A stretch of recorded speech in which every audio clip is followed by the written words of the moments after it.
In this video I show you how to change the oil filter, the air filter, and top up the windscreen washer reservoir in a Jaguar X type 2 litre turbo diesel.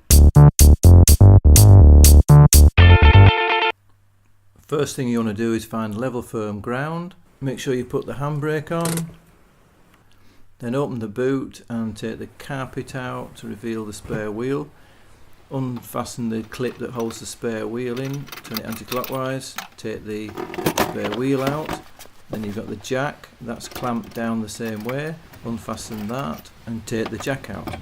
Now go inside the car and turn the engine over for a while, which heats the oil so it'll run out easier. Then you want to locate the jacking point near the front right hand wheel, which is a small indented arrow on the seam, and then place your jack on the actual seam which is further underneath the car. Jack up the car sufficiently to get underneath and put your axle stand on for extra security. Open the bonnet up by pulling the catch towards you on the left hand side of the vehicle and pull the bonnet release lever under the centre of the grille and lift the bonnet up, which in this case supports itself. Now you want to find something suitable to lay on, preferably non-flammable. This particular engine, which is similar to the Mondeo and Transit TDCi engine, is designed to run on SAE 5W30 A5/B5, and any make that meets that specification will be fine. But I will say that the higher quality synthetic oils with the additive improvers such as viscosity, wear and friction resistance, along with detergents, rust inhibitors, stabilisers and dispersants, better guarantees the oil actually works to safeguard your engine and are more cost effective in the long term. In my opinion, the most important thing is to change your oil out regularly after about 7,500 miles or 12,000 kilometres. But that is of course dependent on how you drive. If you do lots of short journeys, stopping and starting, or you put the engine under load such as racing, then you'll not only stress the engine, you'll stress the oil as well. So you might want to consider changing the oil more frequently in those circumstances. Now go underneath the car and remove the plastic under tray, which is held on by a number of T30 Torx screws and a large retaining bar which stretches right across the tray. The bolts holding this bar on tend to rust, so it might be worth putting some penetrating fluid on all the fixings. First you want to undo the bolts holding the bar in place. These are 15mm bolts.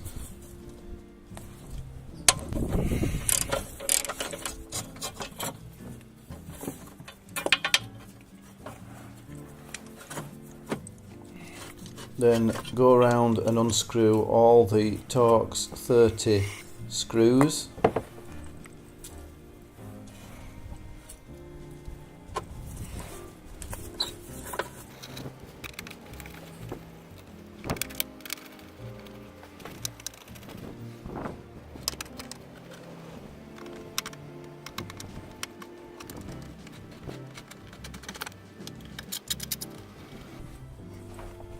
Now the tray is just held on by these two clips at the front. There's one on the left, one on the right, and you just need to pull those out of the sort of socket,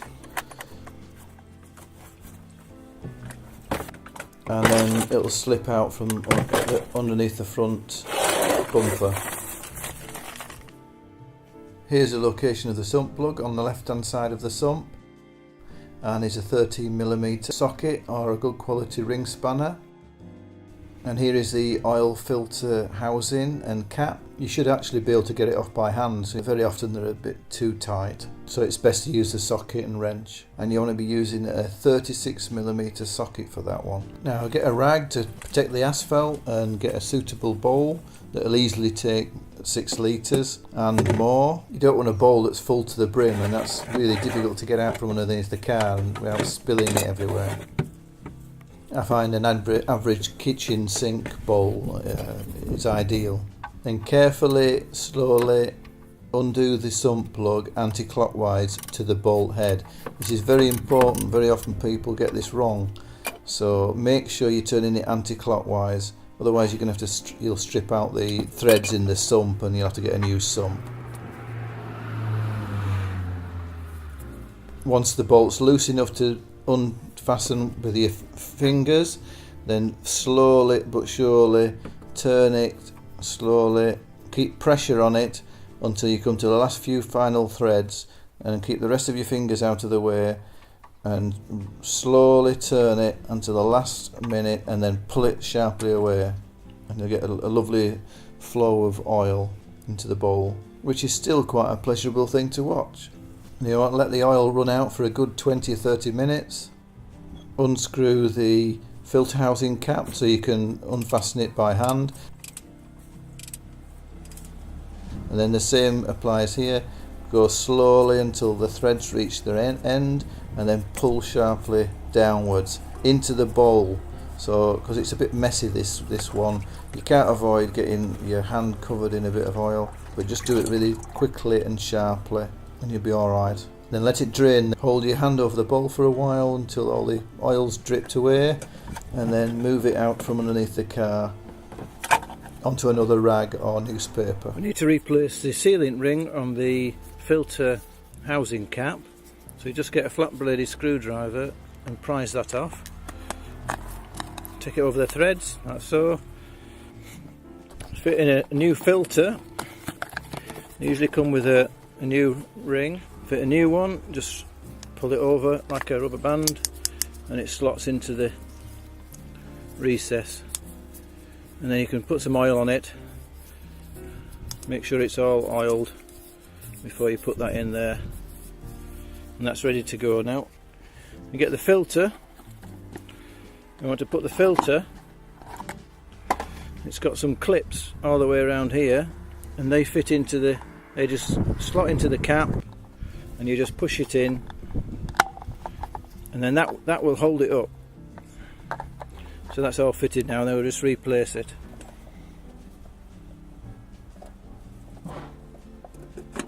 Fully thread the filter cap over the sealing ring so that its shoulder meets the filter housing, and tighten to the specified torque. On this car, the sump plug comes with a rubber washer rather than a copper one that you can just replace, and it's recessed into the bolt. If you place your flat braided screwdriver, you can get that out. And you just prise it out like that. There's your recess there, and you just put a new one in. Replace the sump plug back into the sump and tighten to the specified torque, but don't leave the bowl of oil underneath like I've done here. I don't recommend doing that, otherwise you might drop the plug into the oil. So make sure you pull it out prior to doing this. And don't forget to replace the plastic under tray. Now this particular engine takes approximately 6 litres of oil, and I usually buy 2 5-litre bottles, so the second bottle will do for the next oil change. Take the filler cap off, turn in anti-clockwise, and get a suitable funnel. I found that ordinary funnels just lay loose in the top and are a bit of a pain. I use the top section of a milk bottle, cleaned out of course, and it just fits in nicely and doesn't move around, and it's got a little extra handle on, which is just ideal. And then start to fill your car with oil. A good reference point to how much you're going to put in is on the side of the can. You'll find a transparent section with graded markings, so it gives you a rough idea of how much to put in. And as this takes more than 5 litres, the first 5-litre bottle you'll be able to put the whole bottle in without issues. When you're getting near to the fill level, keep checking your dipstick and slowly bring the oil level to between the markings. Then put the filler cap back on and turn over the engine for a while.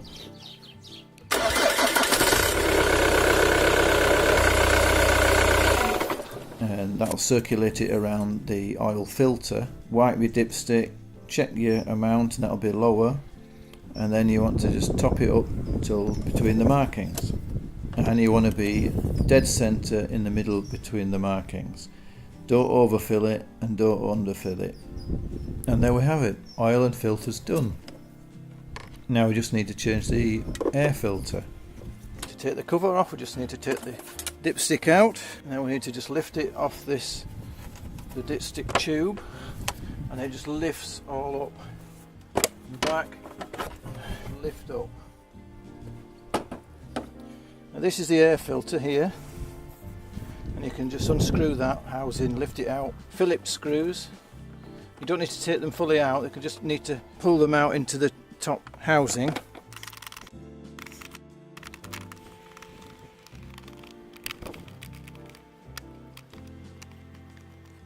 Just lift the housing up. It's attached with a little vent pipe down here, but you can just lift it up enough to get the filter out. There's the filter.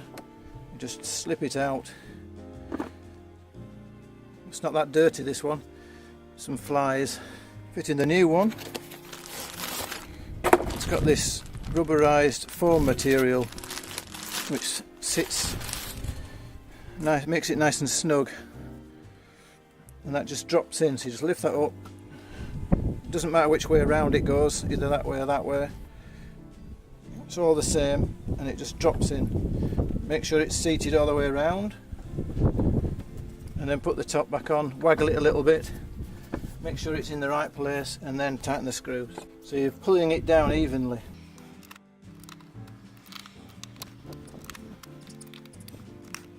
They're all evenly torqued. Now I've just got to fill the washer up with some screen wash. Got your washer bottle here, just pull the top off. You get some nice clean water and some screen wash.